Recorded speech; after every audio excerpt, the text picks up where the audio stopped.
Hey folks, Shane McFarland, Mayor of Murfreesboro. Sitting here tonight, it's June the 30th. Going to have a great discussion tonight. Have got a good friend of mine who's here that we're going to hopefully start a meaningful discussion in the weeks to come, months to come. But before we start, I do want to talk about COVID for just a minute. There's been lots of discussion community-wide on the amount of positive tests that are coming back. That's something that's continually being monitored. We did put out a press release as a mayor's caucus today in Rutherford County, and I've tried to respond to a lot of the emails that have come across, to a lot of the Facebook messages that have come across. But, there's been a push about mandatory masks inside the city of Murfreesboro. Let me first say that, it is much better to wear a mask inside the city of Murfreesboro or really anywhere as opposed to not wear a mask. One of the things that, you've heard me talk about that we all have learned throughout this process, and even in a spiritual manner, that, we all have someone that we answer to. And the city of Murfreesboro, Rutherford County, city of Smyrna, city of Eagleville, city of Laverne, we do not have the authority to mandate masks to be worn in our communities. We just don't have that authority. It's state law. We're one of 89 counties who have a county health department. So I want to make sure that y'all understand that we can't require, we can tell you that it's recommended, and I think that's something that's the smart thing to do. But if you look at the tests that are coming back positive right now, we're not talking about, a lot of people that are in the elderly age and the older age like me that are testing positive. We're really talking about people that are 16 to 30 that are testing positive, who are going out living their lives. And that's something that, as I talk to people, I try to continually push across to say we need to social distance.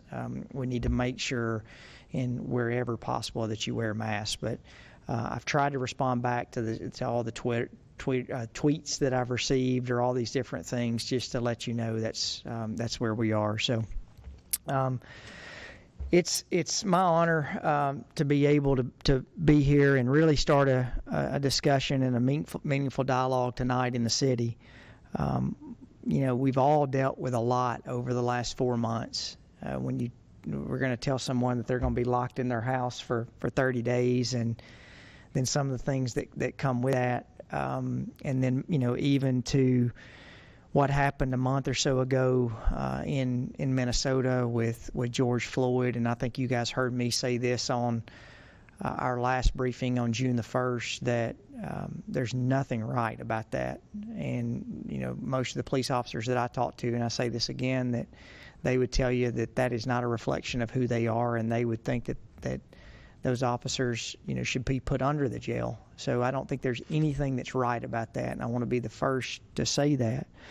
But, over that, I tell people we've dealt with a pandemic, we've dealt with protests, and there's things that as a city, as a community, as a state, as a country, that we've all dealt with. And, I think what we try to do is you work harder every single day to be better than you were the day before, and that's something that we're going to be committed to. So I guess to start, I wanted to share what's on my heart, and, why that we're doing this.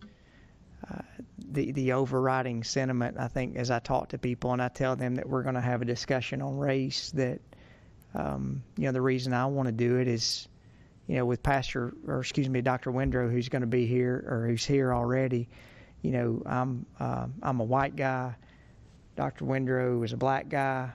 We are from different backgrounds. We're from different places.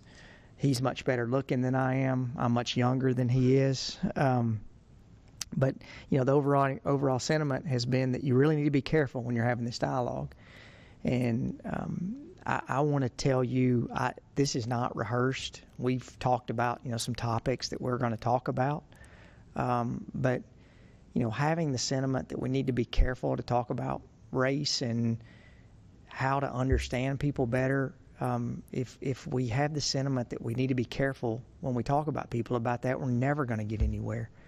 And I'll tell you, as an elected official, and I joke about this sometimes, that, I think the best elected official is one that doesn't care whether they get elected again or not, because that they're not making decisions based upon what sentiment is at the time or what a Facebook poll tells you. You're making decisions on what you feel like is in your heart and what you feel like is best for your community. And that's one of the things that I've committed to Dr. Windrow, and I think commit to my family and my boys, that we want to have discussions that are meaningful on how we understand people better and how we do things better. So I want you to know that's what's on my heart. There's no political agenda in this. I'm not trying to.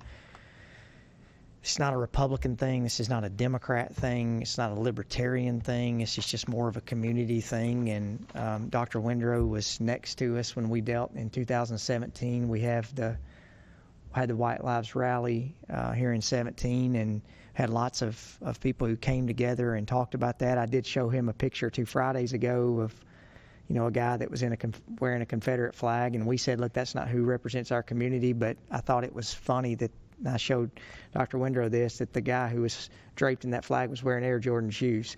And so I think that's something that as our community we need to talk about.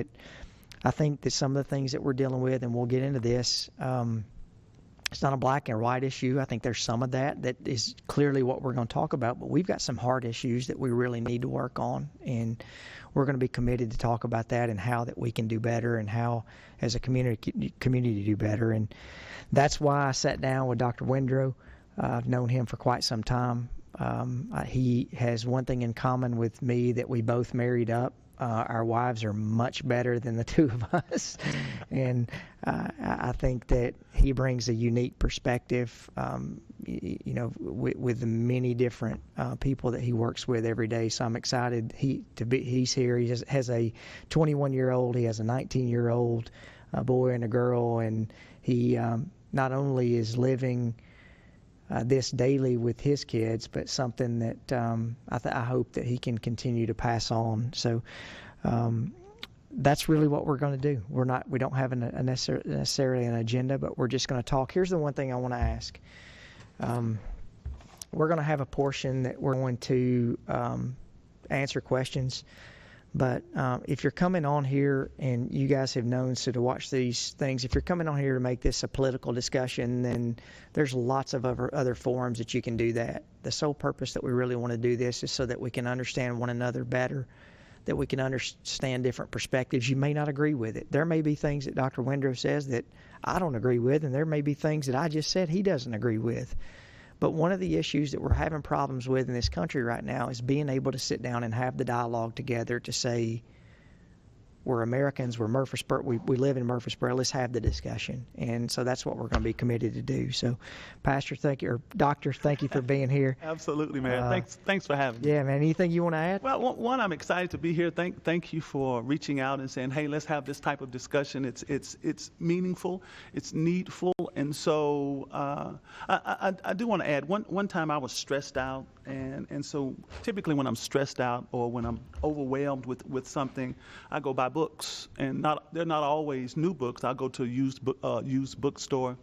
So I was in one of those moods, and I saw this book, and I liked the title. It was The Miracle of Dialogue by Ruel Howe. Don't buy the book. It's a horrible book. I mean, it's horrible. I almost brought it with me to show you. Don't buy this book right here. But the opening lines, man, just captivated me. What Ruel Howe wrote in 1962, he said that every man is a potential adversary. But it is with dialogue, with communication, that we do something about this enmity. He says every man is a potential adversary, even those whom we love. Right? So we have to talk, and not just talk about, but talk through, not just talk at. And so on the issue of race, I think black folk and white folk have grown weary in many instances of talking about race, because it seems like we're talking about each other or at each other, and not to one another. So how great an opportunity is this for us to sit down and chew the fat and talk about and through some of the issues that are still alive, right? And oftentimes we try to sweep them under the rug for convenience sake and for comfort's sake, but they are still very much alive. So again, thank you for inviting me to be here. I'm proud that you're here. So our first topic that we want to really talk about is more on the really the premise and topic of preconceived notions. And I use this example when we met, and I want to. We didn't talk about this, but our friend who's a council member for a lot of years, he didn't know where I was from. So I told him that, hey, I'm from Grundy County, and Ron went, like this. And there's a preconceived notion that that's just not the best place. And I'll tell you, I'm proud where I'm from, and there are good people there. There are bad people there. But we talked about, I have a twin brother, and we were running in a neighborhood the other day, and it was early, and we said, we just were in this conversation, and we said, we're two white guys running through a neighborhood. What would it be like if we were two black guys running through a predominantly white neighborhood? Or, we just had the conversation about, if it's a white person in a predominantly black neighborhood, the first thing that comes out of they may not be here for a good reason. So how do we work through those preconceived notions, and really how did some of those preconceived notions come up along? Oh, sure. So I think both of us will agree that as a man thinketh, so is he, and so he does, right? And that actions have ancestors, and most often those ancestors are the thoughts. And so how do we get these? How have we arrived at thinking these types of things, right? So I oftentimes get invited to a honors English course to kind of talk through some of this stuff, and so I go through this piece that I do, and I draw a silhouette on the whiteboard, and it's I say, well, how do we, if as a man thinketh, so is he, so he does. Where do we get the information from? I call those people informants. Informants inform our thinking with information. Who in the world are these informants? I then say, let's use all of them that start with P. Right? And so they start saying, parents, I write it down on the board. They say, peers, I write it down on the board. They say, professors, I write it down on the board. Then I write down press. Then I write down professors, all of the P's, right? Those are the informants. Politicians, great one. Pastors, yeah, even better. So we receive this information. When we're younger, Mayor, we don't have a good filter. And so we just absorb all of this information, and then we begin to marry this information, or we form agreements. And then out of those agreements come our beliefs, help us to be who we are, good, bad, or indifferent. And then out of that comes our actions, right? So for many of us, really for all of us, because all of us have had these informants, right? All of us have had these informants. And when we begin to question the information, one of the default buttons is that we can't question it because guess who gave us the information? People who gave birth to us, people who loved us and nurtured us and protected us and taught us, right? They're our parents. And we wouldn't dare want to think that our parents misconstrued information, that somehow they didn't tell us the truth. Right, that somehow we got some bad info from them. And so we cling to that information until we're strong enough to make up our own minds what is truth. Now, the fact of the matter is truth has no friends. Truth doesn't pick sides.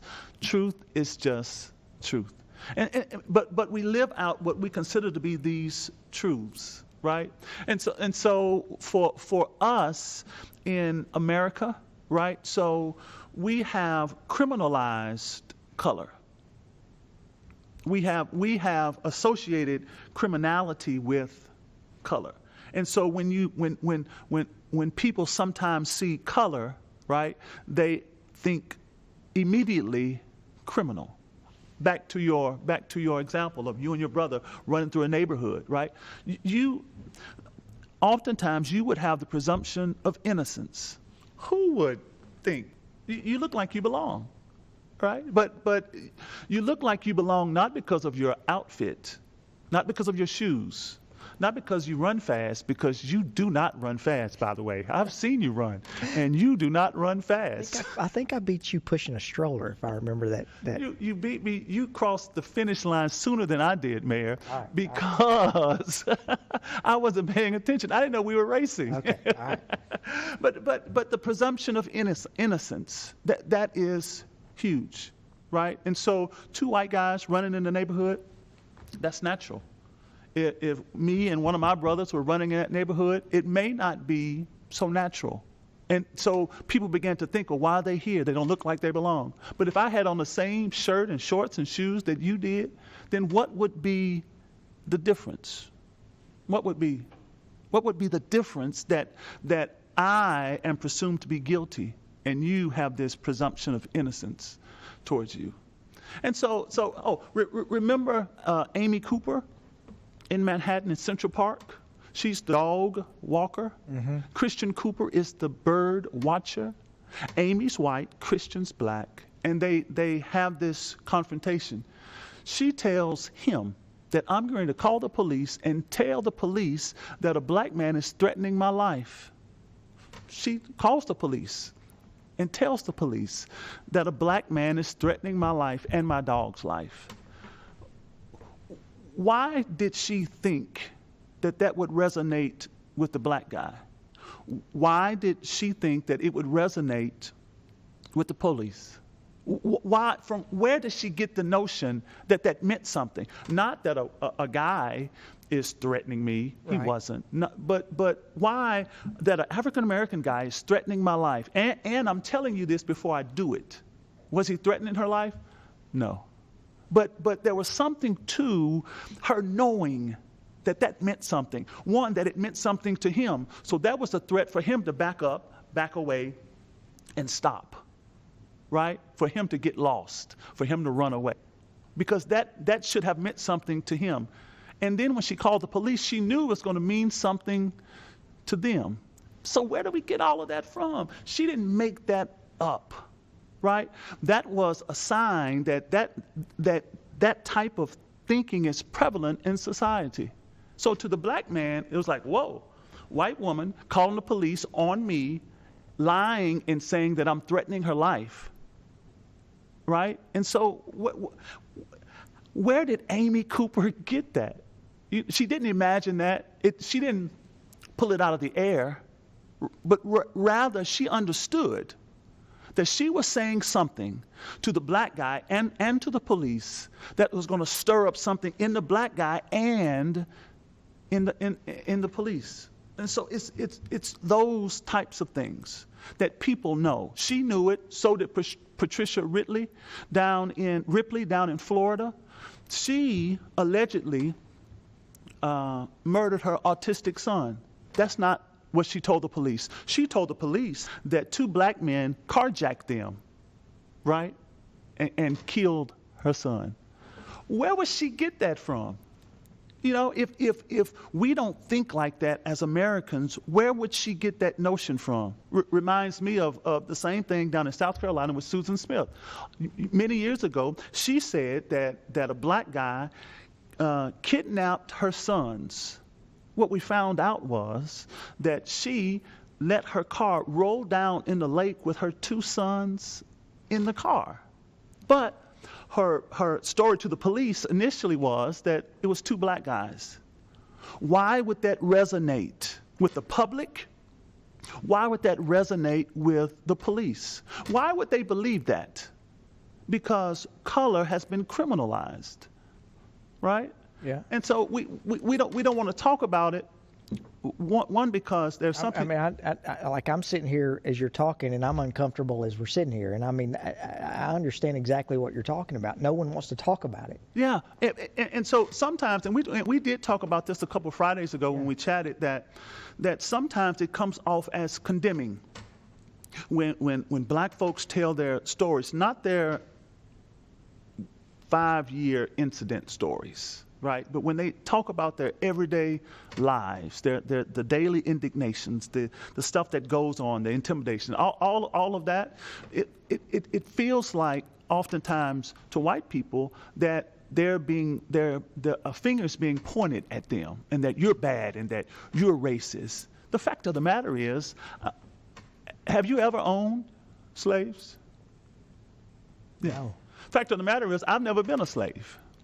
And yet, there have been consequences and impact and effect from that which began 400 years ago, right? And has ended, but we are still feeling the impact from it, right? And so those stories, When George Floyd got killed, when he was murdered in Minneapolis, that wasn't the first time. That wasn't the 100th time, right? So we receive these stories. I knew about Emmett Till and what happened to him in 1955 when I was growing up. The white lady that said Emmett Till flirted with her and was frisky, whistled at her, she later, back in 2017, said that it was a lie. But when she told that story to the people, they believed her. Emmett Till was killed. A 14-year-old was murdered, right? And so black folk have had to hand those types of stories down to keep us thinking about what could happen to us if we're not careful. And so it's that talk that we pass down. How do we have, it's easy for us to have this dialogue because we're sitting here in a safe place. And how do you have that dialogue, without, I was watching the protests on the square on Saturday or 2 Saturdays ago, and, that in what I was listening, and, I hear F-bombs dropped out, or, how do we, with the chaos and confusion that is all happening right now, how do we go through that to be able to say, here's what we have to do, here's how we need to be better? Sure. And I know that may be a pie in the sky question to say, you and I are not going to solve this sitting here in the city council chambers, but how do we start that dialogue where people can actually understand that, when you're talking about what we talked about 2 Fridays ago and what you just talked about, you're not looking at me saying, Shane, this is you. You're saying, hey, this is some of the things that we need to talk about. Sure. How do we further and have that? So Shane, Mayor. Shane's fine. So here's what I think, and you're right. We're not going to solve the race relations challenge tonight, but meaningful dialogue is important, and hopefully it gets people to think about what they think, why they think it, and do they want to continue to think it. So, people's interest, their own self-interest, I believe, identifying that is important. Why would I have an uncomfortable conversation? Why would I talk about race? Why would I care? I believe that everyone benefits. We're better together. America is better when we're together, right? Murfreesboro is better when we're together. Races are better when we're together, right? And so, so we will call on folk to look at their interests, their best interests, their own self-interest. When you harbor these types of emotions, that somehow stunts your maturation and your development. Your humanity gets stunted. Why? Because you're not fully expressing who you are. And no, Shane, I've never been a slave. Don't plan on being one. and you haven't been a slave owner, but you have benefited from the consequences of that system, of a system that provides privilege. And so here's the hard part, right? Because there are some poor white people who say, privilege. I have white privilege. Look at me, man. I have literally nothing. How am I privileged? I don't feel privileged. Right. I don't look privileged. How am I privileged? Well, part of the privilege, Mayor, is that you don't have to think about some of the things that I have to think about on a daily basis. And so, for example, you can see the George Floyd murder, and you can say, oh, that's a shame, and it is. And you can come in the council chambers, and you can make that declaration that those officers should be put under the jail, right? And all of that, I believe, is sincere because I know you to be that type of person. But you can readily, easily, immediately turn off that television and go back, right, to a situation where you and your brother can run in a neighborhood and have that presumption of innocence. I on the other hand, that is another thing. That's another reminder that, you know what, I may not be safe. More importantly for me, my son may not be safe. My daughter may not be safe. My wife may not be safe. And for what reason? For what reason? I pay taxes. So it can't be that. For what reason? I have a terminal degree. For what reason? I try to be kind and nice and patient. So what are the reasons? Am I paranoid? I don't think so. I think these are living emotions, and they are then reminded. I'm reminded that I need to have my head on a swivel, because I have the potential, not because of a lack of success, but because of the color of my skin. Let me say this. No black person has ever been killed because of the color of their skin. Nobody. I want to say it again. No black person has ever been killed, murdered, lynched, hung, not given a job, not given a promotion because of the color of their skin. It's because of the attitudes towards the color of their skin. To say that black people are murdered or denied or hung or placed in prison because of the color of the skin is blaming the black person for the color of their skin. It's the attitudes towards the color of the skin, right? If someone, what color is your truck? Red. Yeah, if someone came down the street and said, I hate red trucks, and started to bash your truck, you wouldn't say, oh man, I should have gotten another colored truck. You wouldn't start blaming the truck. Man, truck, you should not have been red. You should have gone and got yourself painted. No, you would say, man, you're crazy. Why are you acting like that towards this truck? What has the truck done? Same way.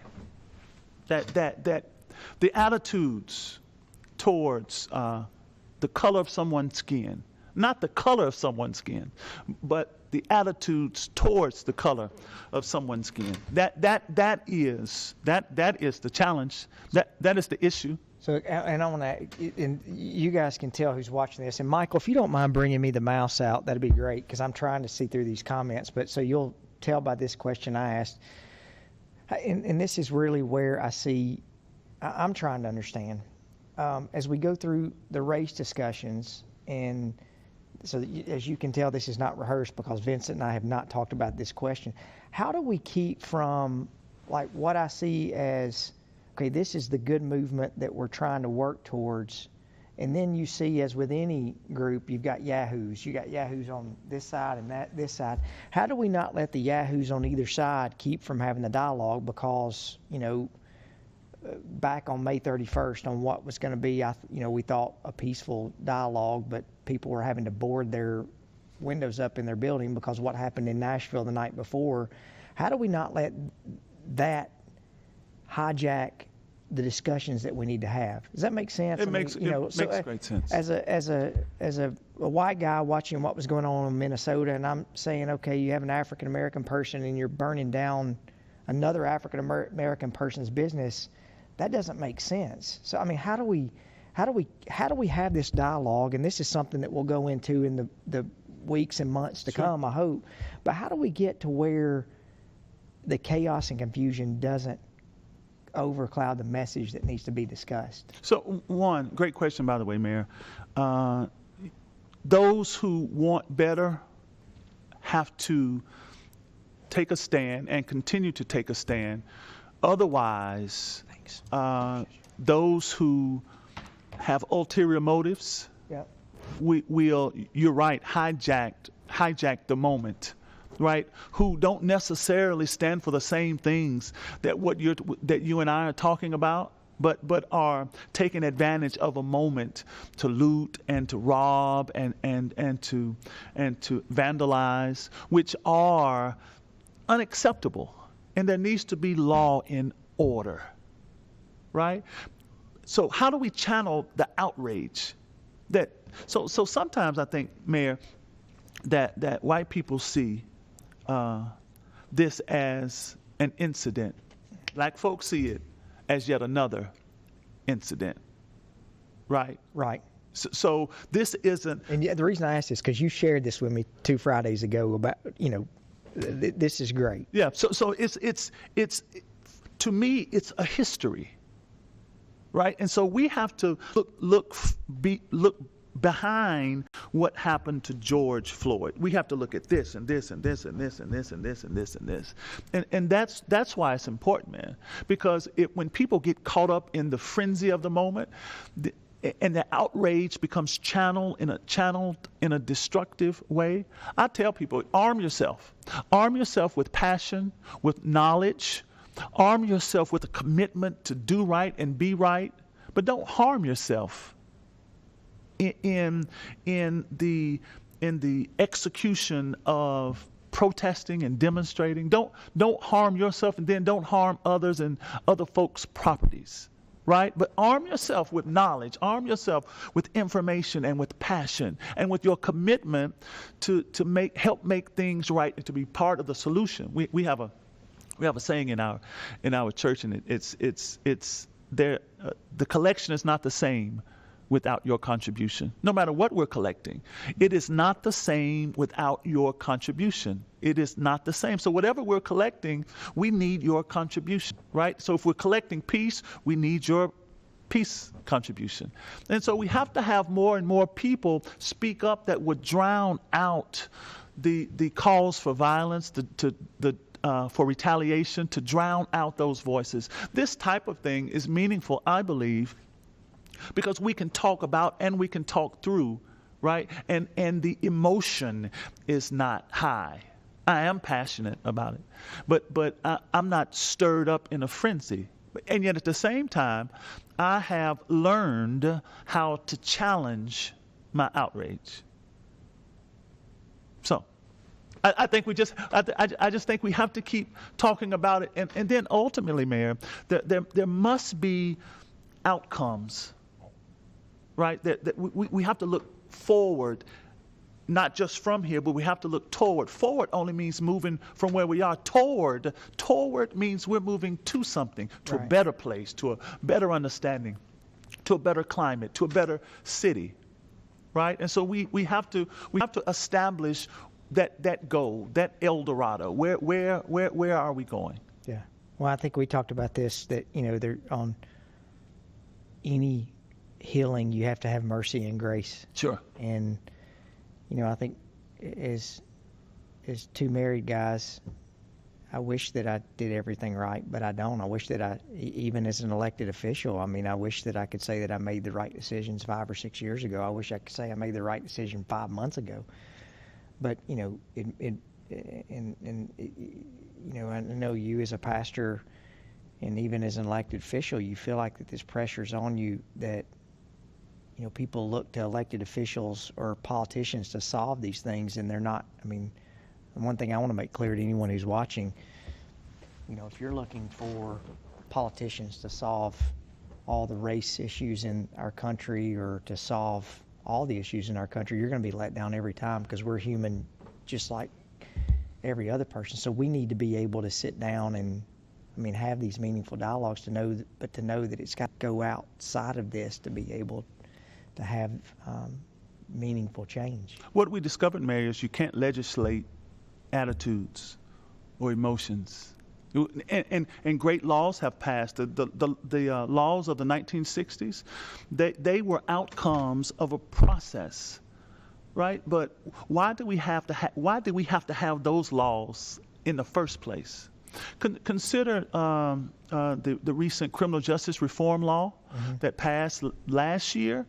Why did we have to have that? And why did it take so long for us to pass that? Many folk knew from the beginning that was an unjust law. So why did we have to have a reform law? Because the old law was bad. Why have we had to have amendments? Because it needed amending, right? because it was uneven, because it was unfair, because it didn't draw the circle wide enough to include other people or all people, right? And so that's important. And so all of us are a work in progress. No one has arrived. And like I've told you before, no one group or tribe or race or gender, no one has a patent on success. No one has a copyright on achievement, right? But we have to make sure that the playing field is level. And that's one thing that legislators and politicians and mayor can can help with. And that's what our goal needs to be. Yeah. All right, so I'm going to go through and try to answer some questions. We've got there's over 420 people who are watching right now, Dr. V, and so let's go through and try to get some of these questions answered. We're already long, but hey, I think City TV 3, they didn't expect us to just go 30 minutes. So, they didn't expect you to no, go. Let's see here. Let me go through and try to.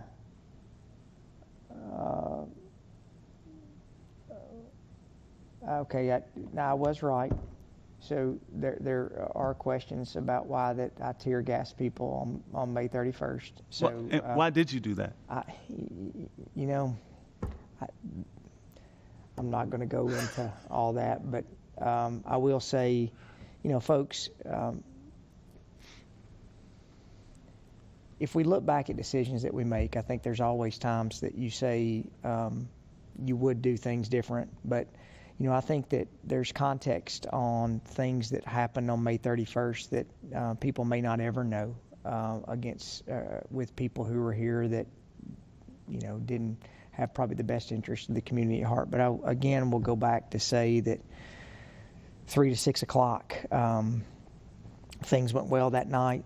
When it moved off of the square, things didn't go as well. And that's going to be something we're going to talk about, really, and I think we talked about in our next issue to really talk about police, and sure. I think we have some fine men and women who are here in the Murfreesboro Police Department.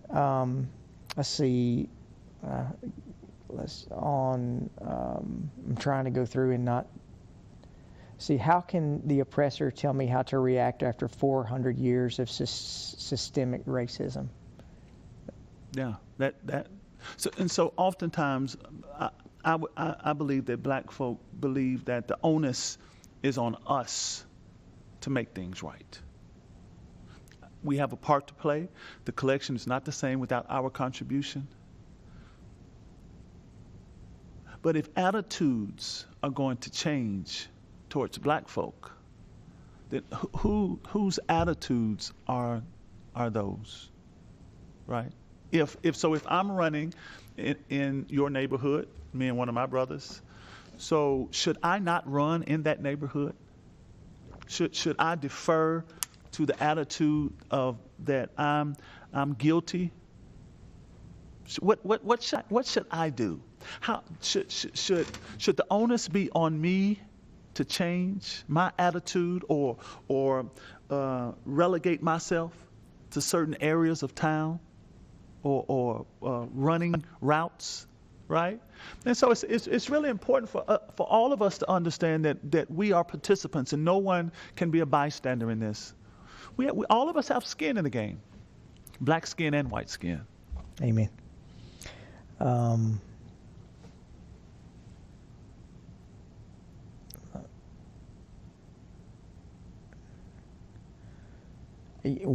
There's a question about monuments, and we're going to talk about that. We don't have the time to talk about that tonight, but that is something you and I both have talked about. So Great topic. We're going to have a topic about that. Let's see.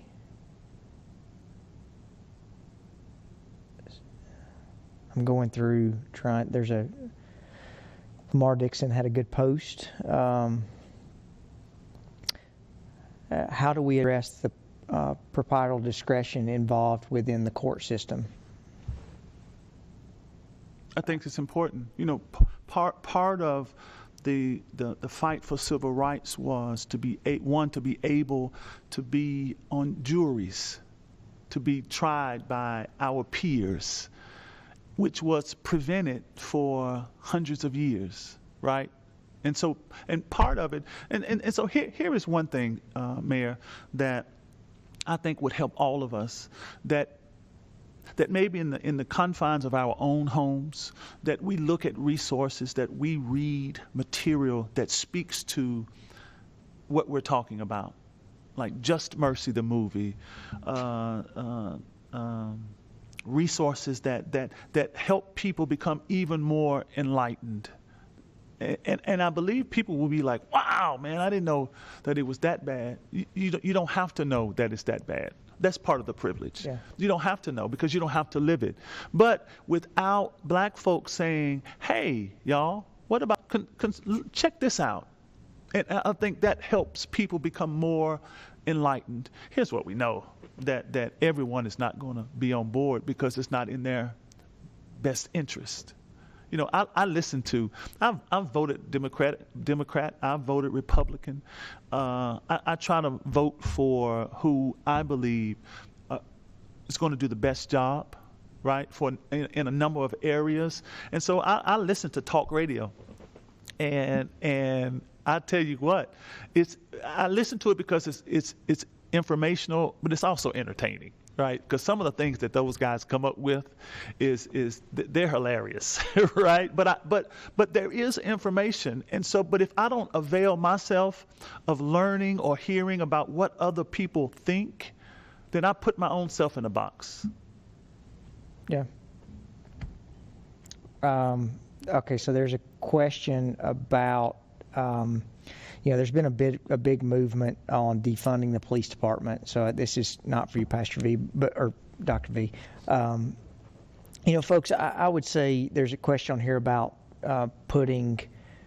taking money away from the police department and putting that in other areas of the community. And what I told a lady the other day that I talked about is you really want to look at the current city budget and see where the millions of dollars that we have done that have gone into the community. So you can't just look at, hey, the police department gets $35 million and that all goes to enforcement. That's just not the case. I mean, you've got to look at, 11, 12 SROs that are inside of all of our city schools. And that's one of the things like we've talked about is, like Skylar Harris, who's over at Black Fox, or Stan Meeks, who's over in working at several different schools. That you have to start at the school level to let these kids know that the police are not the enemy. They're here to help. And so the thing I would say that when you start looking at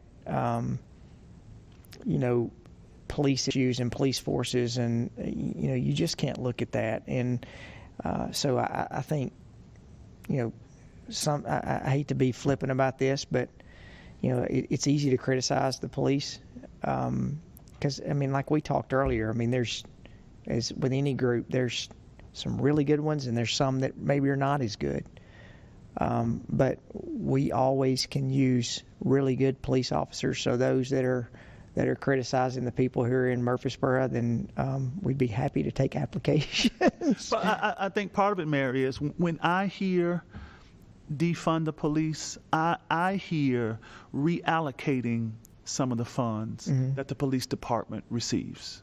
I don't hear that people don't want police. Right. Of course they want to be protected and to be served. So I hear, when I hear defund the police, I hear the review of how police funds are allocated. And perhaps there are some opportunities to reallocate some of those funds. Sure. Right. And I think that's... without reducing the protecting and the serving aspect of the police force. I think especially as a council member, because we've gotten... and I said this the other day that to a lady, we had a really good discussion that, we've received a lot of almost like chain letters where it's like you wouldn't believe the amount of emails that I've gotten that are like, copy and paste, and some constituents haven't even changed the name. It's like, right. Council member Scales Harris, and that's one of the things that I was sitting down with this 18-year-old girl last Friday who is finishing her freshman year at Georgetown, and we were talking about over coffee race issues, and I just said, I think whenever you're talking and you're wanting to get your point across, you have to show that you're not just copying, pasting. You have to show that you are explaining why you feel a certain way. And as a council member, we've gotten a lot of defund, but not really an explanation of, okay, I think it would come across a lot better to say we need to not only invest in our police department, we need to invest in other areas of our community as well. So, all right. It's like they need to tighten up their tactics. I don't disagree. All right, so let me look at a couple more things. There's a couple of comments that are going back to the protest on May 31st, and I want to just make a quick comment, and I'm not Pastor or Dr. Windrow to get you involved, but I want y'all to know, I did review all the videos, and the THP video showed at 2 minutes and 30 seconds that the intersection was blocked on Middle Tennessee Boulevard and Main Street. That intersection stayed blocked for almost 7.5 minutes before the police really said, "Okay, look, we've got to do something else. We have to clear that." Knowing what we know now, are there things that I would say that we would have done different? Maybe, but based upon, and this is the part I think that people don't understand, what happened in Nashville the night before, if something had happened that was people's property got damaged, or then we would have been blamed for not doing enough, or in this instance, we're blamed for doing too much.